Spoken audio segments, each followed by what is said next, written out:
uma ponte que une dois mundos. De um lado, o mundo físico, de outro, o mundo espiritual. Estamos falando da mediunidade. Conhecidos desde a antiguidade, os médiuns já foram considerados santos e bruxos. Impressionaram multidões e foram alvos de polêmicas e perseguições. No programa de hoje, você vai conhecer a explicação espírita sobre a mediunidade. Nosso entrevistado é o médium Altivo Panfiro, presidente do Centro Espírita Leon Denis, do Rio de Janeiro. Allan Kardec diz que todo aquele que sente num grau qualquer a manifestação dos espíritos é por esse simples fato um médium. Veja também uma reportagem sobre grandes médiuns, sugestões de leitura e o Evangelho no ar.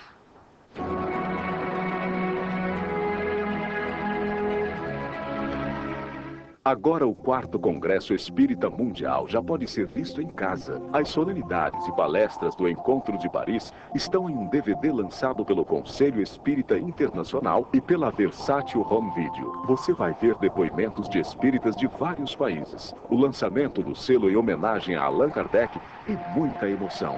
Tudo com áudio digital e legendas em 4 idiomas. Adquira o seu pelo site www.dvdversatil.com.br.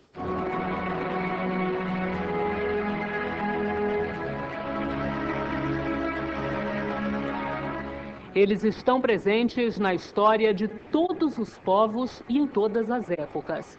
Se em alguns momentos foram considerados santos, em outros foram vistos como demônios. São os médiuns. Eles são o tema da reportagem que você vai ver a seguir. Divaldo Pereira Franco, médium espírita. 50 países visitados, 7 milhões de livros vendidos, mais de 10 mil palestras. Os números superlativos deste médium baiano impressionam, bem como sua jovialidade. Nem sempre foi assim. Para Divaldo, como para milhares de outros médiuns, o aparecimento da mediunidade trouxe muito sofrimento e conflitos. O médium baiano teve de abrir mão de muitas coisas, inclusive de uma vida familiar, a fim de se dedicar à divulgação do espiritismo. Hoje ele mantém em Salvador uma obra social que já ofereceu cidadania e promoção social a mais de 30 mil crianças.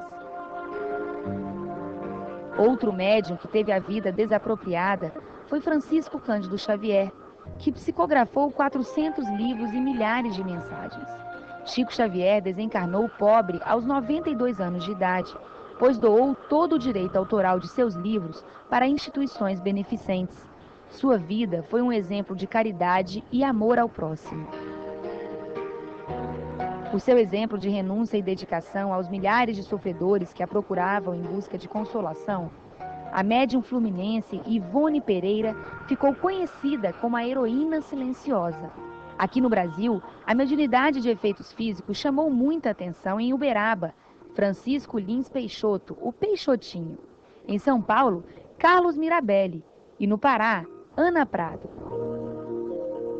Os fenômenos mediúnicos, ele representam uma das formas de comprovar a sobrevivência do espírito.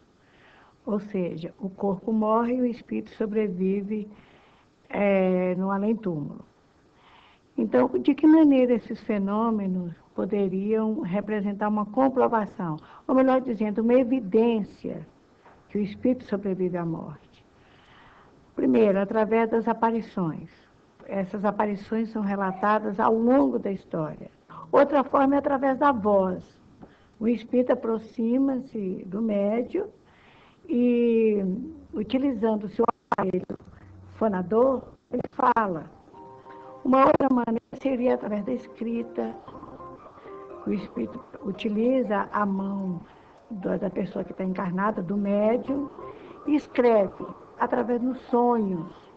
A pessoa dorme e sonha, que na verdade ela não está sonhando, ela está encontrando com o espírito. No século XIX, o escocês Daniel Douglas Home impressionou multidões com demonstrações de levitação em plena luz do dia. A inglesa Elizabeth Despirance produziu fenômenos de materialização e de transporte. Um cientista que se dedicou a investigar os fenômenos espíritas foi Sir William Crookes. O descobridor dos raios catódicos examinou a médium Florence Cook e o espírito materializado Kate King. Concluiu que os fenômenos eram reais e chocou a Inglaterra. O Espiritismo explica e dá sentido à mediunidade. Ensina que ela é a ponte que une dois mundos criados por Deus: o mundo físico, onde vivemos, e o espiritual, para onde voltaremos após a morte do corpo.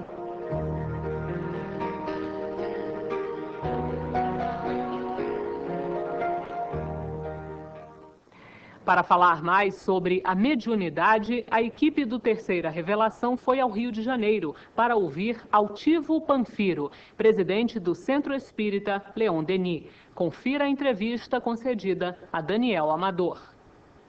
Altivo, o que é a mediunidade? É a capacidade que o homem tem de perceber o plano espiritual. Allan Kardec diz que todo aquele que sente num grau qualquer a manifestação dos espíritos é por esse simples fato um médium. Mas ele mesmo assevera que somente se classifica como médiums aquele cuja manifestação é bastante ostensiva, bastante claro, que não deixa dúvidas. Mas nós somos médiuns a partir do momento que percebemos o mundo espiritual. Então podemos ter percepções, podemos ter sinais, às vezes leve impressões, às vezes audições. De um modo geral, todos esses fenômenos podem ser classificados como fenômenos mediúnicos, embora, normalmente, volto a dizer, com Kardec, que só classifica como médio aquele cujos fenômenos são bastante evidentes. E para que serve a mediunidade? Bom, a mediunidade faz parte do progresso do homem. O corpo do homem está cada vez se tornando mais sensível. O homem de hoje é muito mais sensível e muito mais suscetível de receber impressões do que o homem da Idade da Pedra, por exemplo. Nós já temos uma vida mental, já temos uma noção de que sobrevivemos, enquanto que o homem da Idade da Pedra, a vida era toda material, não propensa, portanto, à percepção do mundo espiritual. O fato da mediunidade chegar aos dias de hoje, ela decorre do próprio progresso da humanidade. Então, o homem, quando ele percebe que existe um plano espiritual após a vida dele, ele começa a ver que ele também um dia vai fazer parte desse mundo espiritual. E ele passa a ter cuidado com os seus atos, ele começa a valorizar a vida dos outros, porque ele sabe que todos nós um dia faremos parte de uma outra civilização, a civilização do espírito. Se fala em mistificação ou em charlatanismo, é possível diferenciar um médium verdadeiro e de um mistificador? Pode. O mistificador sempre procura enganar, enquanto que o médium verdadeiro, mesmo quando ele traz mensagens que a gente ponha dúvidas, quando ele traz mensagens que a gente sente que não são as mais perfeitas, nós sentimos que há mediunidade. Às vezes são vítimas de espíritos brincalhões, às vezes são vítimas de espíritos enganadores, mas a gente sente que há mediunidade ali. Já o mistificador, ele tenta enganar, ele age no sentido de enganar os outros. O médium, mesmo quando ele erra, ele não está com o sentido de enganar. Ele está apenas recebendo a impressão de um espírito não correto, de um espírito não perfeito, de um espírito que está querendo se apresentar como sendo quem não é realmente. E o mistificador não, o mistificador está querendo enganar mesmo, ele tem a ideia de dizer uma coisa que não é. Então, os espíritos podem enganar os médiums também? Os espíritos também podem enganar. Como é que isso acontece? O médium não percebe? Como é que funciona? Não, o médium nem sempre percebe que ele está sendo enganado. Por que ele não percebe? Justamente porque ele está fascinado, ele está envolvido pela ideia de um espírito enganador. Quando o médium é atento, quando o médium ele ouve, ele submete as suas produções mediúnicas a outras pessoas, quando o médium trabalha os próprios sentimentos, ele só se liga a bons espíritos, então ele não precisa ter medo de trabalhar, porque se houver algum erro, ele corrige numa outra comunicação. Mas já o mistificado, o médium fascinado, ele não admite que possa ser corrigido. Então ele começa a entrar numa faixa perigosa. Qual é a faixa? De agir sem critério. O médium criterioso, o médium que sabe que ele pode errar, o médium atento à sua mediunidade, ele até percebe que ele foi enganado, mas ele percebe. Aí ele se corrige para outra sessão, para outro fenômeno, ele se corrige através do tempo. O médium está sempre desenvolvendo a sua capacidade de sensibilidade, mas, acima de tudo, ele está desenvolvendo o seu sentido de crítica. Nós vamos continuar falando sobre esse trabalho de desenvolvimento do médium, mas depois do intervalo, é só um minuto, nós já voltamos.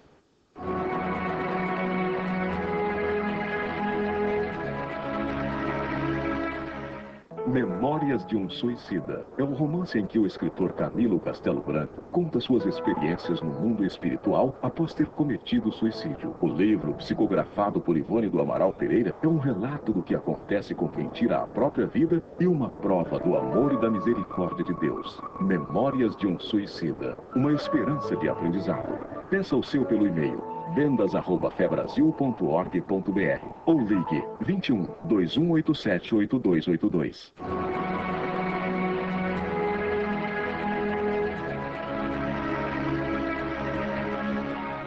Voltamos agora a conversar com Altivo Panfiro, presidente do Centro Espírita Leon Denis, do Rio de Janeiro. Altivo, como que pode ser feito esse desenvolvimento, essa educação da mediunidade? A mediunidade, ela existe no médium.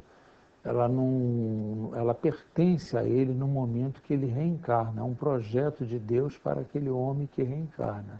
Ele educa, portanto, um fenômeno que já existe dentro dele.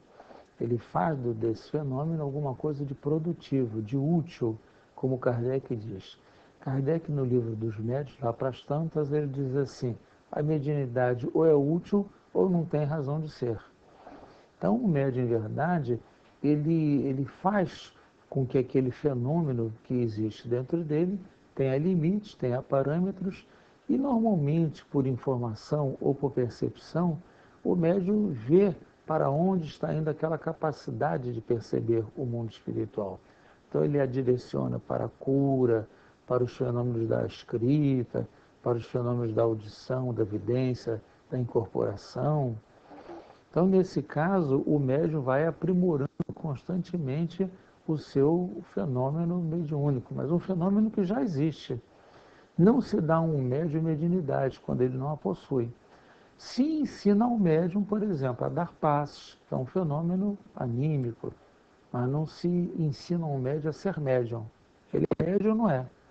Então, nesse particular, existe também aquilo que nós podemos chamar de educação mediúnica. O que é? Há médios que têm mediunidade ruidosa, médios que têm mediunidade escandalosa. Então, nesse sentido, a gente educa, se ensina a pessoa: olha, não se produz desse modo, se produz daquele outro modo, não se produz dessa maneira e sim daquela outra. Isso é uma verdadeira educação. O médium educa também a sua mediunidade. Mas, repito, não se dá mediunidade a quem não tem. Quem tem mediunidade nasce com ela. O senhor sempre fala em trabalho mediúnico. É um trabalho que pode ser cobrado? Não, evidentemente que não. Se formos espíritas. Porque Jesus nunca cobrou pelos seus trabalhos. Allan Kardec analisa essa questão e ele conclui que, uma vez que nós somos cristãos, quer dizer, temos o Cristo como modelo, nós não devemos fazer nada que signifique qualquer tipo de cobrança. Não devemos fazer isso. A mediunidade não deve ser paga. E o médium pode receber algum tipo de presente? Ele não precisa ganhar presentes, não há razão. O médium pode influenciar de alguma forma na comunidade onde ele atua? Com certeza. O médium, sendo representante dos espíritos, ele atua não só junto ao encarnado, como aos desencarnados do local. É muito comum nós vermos, uma vez que um centro espírita está instalado no lugar, o ambiente em torno muda, não só de um ponto de vista físico, como também de um ponto de vista espiritual. Nós temos uma experiência muito interessante com um centro espírita que existe numa das favelas aqui do Rio de Janeiro. O presidente da Casa Espírita não pôde mais continuar à frente da instituição. E eles então pediram que nós assumíssemos a direção da instituição. É uma área favelada e nós, quando assumimos a direção da casa, eu digo nós, a equipe toda aqui da casa, nós começamos a fazer evangelização, começamos a fazer dezenas de atividades que foram trazendo uma série de modificações para o ambiente. Então as casas do local estão todas mudadas, elas passaram a ser de alvenaria, as pessoas estão indo ao centro espírita, quer dizer, houve uma mudança também no plano espiritual. Os espíritos comunicantes da redondeza nas sessões de socorro espiritual eram espíritos assim revoltados e hoje são espíritos que pedem esclarecimento. Então a ação mediúnica funciona para encarnados e desencarnados. E como é que a pessoa sabe que é médium ou não? Bom, nós temos que nos basear ainda uma vez em Kardec. Kardec diz que o médium descobre que ele é médium ou pela experiência, isso é, ele vê os fenômenos ocorrerem em volta dele, ou pela revelação, ou seja, um espírito avisa ele que ele tem a mediunidade. Aí então ele desenvolve. Quando ele é avisado, ele procura pelo estudo e pela prática, ele procura fazer surgir aquele dom mediúnico dentro dele. Quando não existe esse espírito, o próprio médium vai percebendo aos poucos que ele está sendo convocado, que ele percebe a presença de espíritos, ele sente o fato mediúnico ocorrer em torno dele, enfim, o fenômeno vai surgindo. E a partir daí, não só o estudo, como a informação de espíritos, ele canaliza aquela força numa direção, de preferência a outra. Quer dizer, resumindo, o médium percebe ou é alertado. E a partir dessa percepção, após estudos, que é interessante que a gente note que dentro da casa espírita a gente precisa primeiro fazer a pessoa ser espírita, para depois ela ser médium, para ser médium espírita. Se ele for espírita, ele só usará a mediunidade para fazer o bem. Quando ele não é espírita, até por desconhecer, ele usa a mediunidade para outras coisas. Então ele pode perfeitamente ser enganado, achar que pode, por exemplo, cobrar, que não existe nada demais. Então essas pessoas não são espíritas. Elas dizem que são médiuns, e são realmente, mas não são espíritas. Existe uma idade certa para ter essa revelação ou para se descobrir médium? Não existe idade certa, não. Mas normalmente a mediunidade surge numa idade em que a pessoa está mais estável do ponto de vista emocional, de um ponto de vista financeiro, é quando surge a mediunidade para a produção de algum fenômeno, para um serviço contínuo em uma casa espírita. Mas na criança também pode surgir fenômenos mediúnicos, como existe no idoso. Há pessoas que a mediunidade parece que só surgem quando elas já estão quase que idosas, aparentemente sem condições mais de produzir. E, no entanto, aqui na casa nós temos médiuns idosos que começam a trabalhar depois de 60, 70 anos e estão muito bem, produzindo fenômenos assim muito interessantes. Não existe idade, o resumo é isso, não existe idade para esse mistério. Muito obrigado. Estamos sempre às ordens aqui.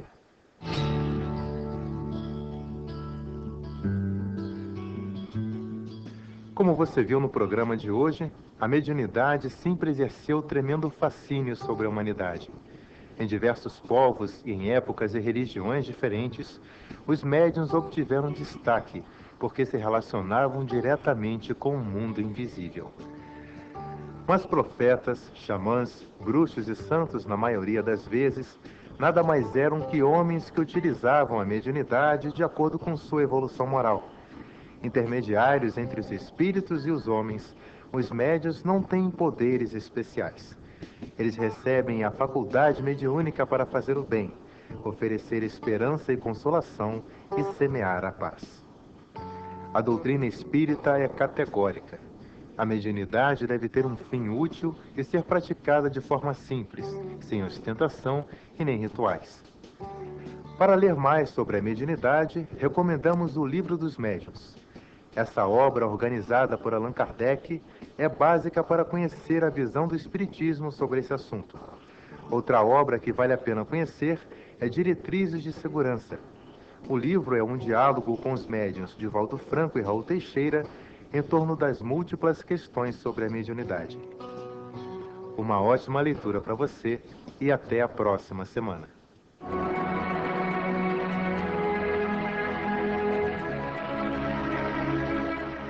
Agora o 4º Congresso Espírita Mundial já pode ser visto em casa. As solenidades e palestras do Encontro de Paris estão em um DVD lançado pelo Conselho Espírita Internacional e pela Versátil Home Video. Você vai ver depoimentos de espíritas de vários países, o lançamento do selo em homenagem a Allan Kardec e muita emoção.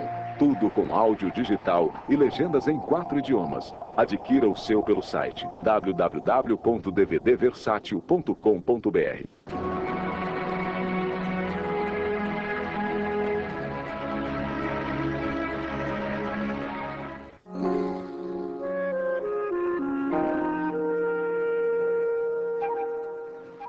Da cidade de Caxias do Sul, recebemos a seguinte pergunta do Will.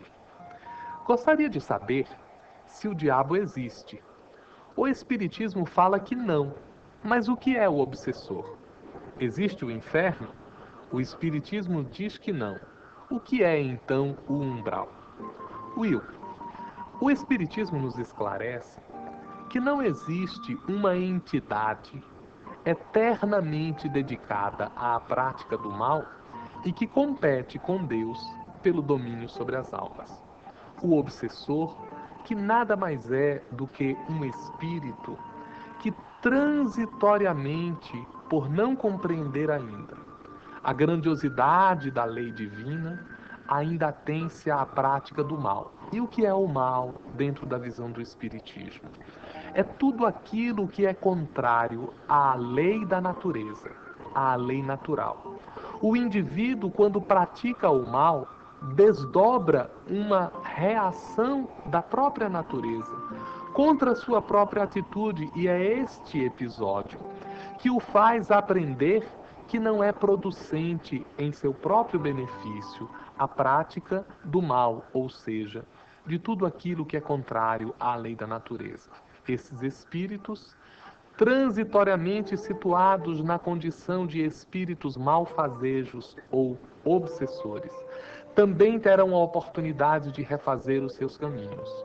Quando a criatura está incomodada dentro de si mesmo por sua consciência ou pela sua prática, ela experimenta um índice de infelicidade própria que é reconhecido como o inferno interior. O Espiritismo nos esclarece quanto à não existência de um lugar especial reservado exclusivamente para sofrimento e tormenta das almas que estão ainda afeitas à prática do mal, e diz-nos que o inferno é uma condição interior, uma condição de intranquilidade experimentada na terra ou fora dela, no mundo espiritual. Mas quando o companheiro pergunta sobre o que seja o umbral, recordamo-nos da expressão de André Luiz, que utilizou a palavra umbral, que em português corrente significa um portal, um ponto de acesso, uma entrada, para descrever uma condição no mundo espiritual daqueles que, experimentando o fenômeno da morte, se veem às portas com uma nova realidade, qual seja a realidade do mundo espiritual, em convivência nas proximidades da terra onde vivia anteriormente e que depois da morte continua no convívio com as circunstâncias terrenas, tendo, no entanto, uma condição diferente, que é a condição de quem está desligado da carne, portanto, de desencarnado. Este, o sentido do umbral que não corresponde ao inferno. Este, o significado de obsessor que não corresponde ao conceito do diabo.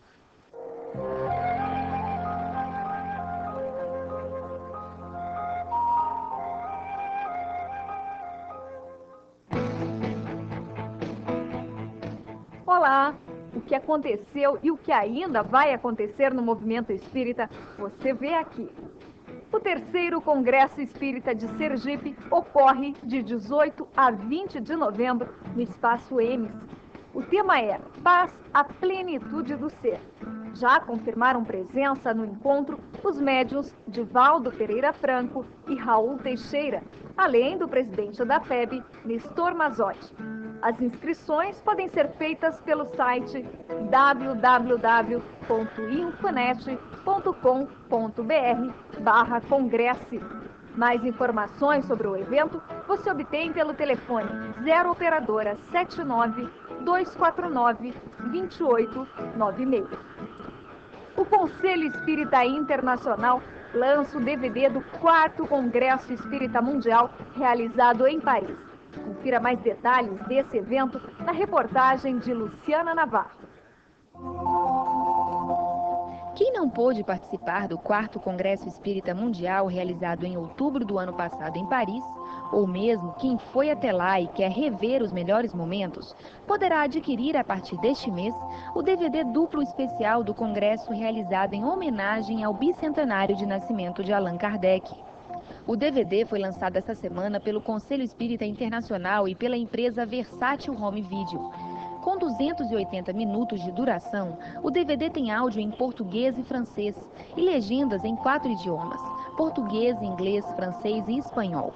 Nos extras, há vídeos sobre Kardec e sua época em Paris, imagens de Lyon durante a inauguração do monumento e da placa comemorativa próximas ao local onde Kardec nasceu, e a exposição Lyon, Coração do Espiritismo, realizada de 15 de outubro do ano passado a 15 de janeiro de 2005, na Biblioteca Pública de Lyon.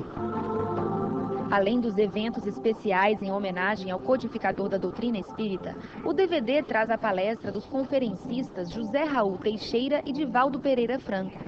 As imagens mostram também o médium Divaldo Franco psicografando mensagem invertida em francês do espírito Leon Denis. O Conselho Espírita Internacional editou também todas as palestras do Congresso de Paris. São 13 DVDs que podem ser pedidos pelo site www.dvdversátil.com.br. As 29 palestras do Congresso Mundial podem ser adquiridas também separadamente pelo telefone 11 3670 1970. E a partir de hoje, você confere nos intervalos do nosso programa um comercial do DVD do 4º Congresso Espírita Mundial.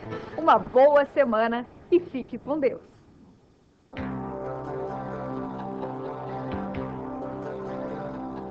Uma vez por semana, abra as portas do seu lar para Jesus. Reúna a família para ler e comentar o Evangelho. Então, aproximando-se dele, disse Pedro: Senhor, até quantas vezes pecará o meu irmão contra mim e eu lhe perdoarei? Até 7 vezes?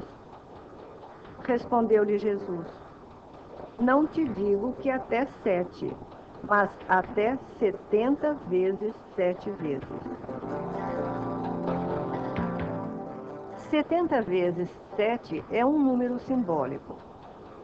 Jesus o usou para ensinar a Simão Pedro que devemos perdoar em todas as ocasiões, sem limites. Perdoar cada ofensa tantas vezes quanto ela seja feita. Sempre com o coração aberto, sem humilhar nem impor condições. O perdão que nasce de um coração sincero engrandece a alma, traz alegria e paz de espírito, traz boas consequências emocionais, físicas e psicológicas. Isso porque o perdão nos liberta do ódio que nos aprisiona ao ofensor. O programa de hoje está chegando ao fim. Se você tem perguntas ou dúvidas, escreva para nós. O nosso e-mail é imprensa@febnet.org.br. Paz e alegria para você e até a próxima semana.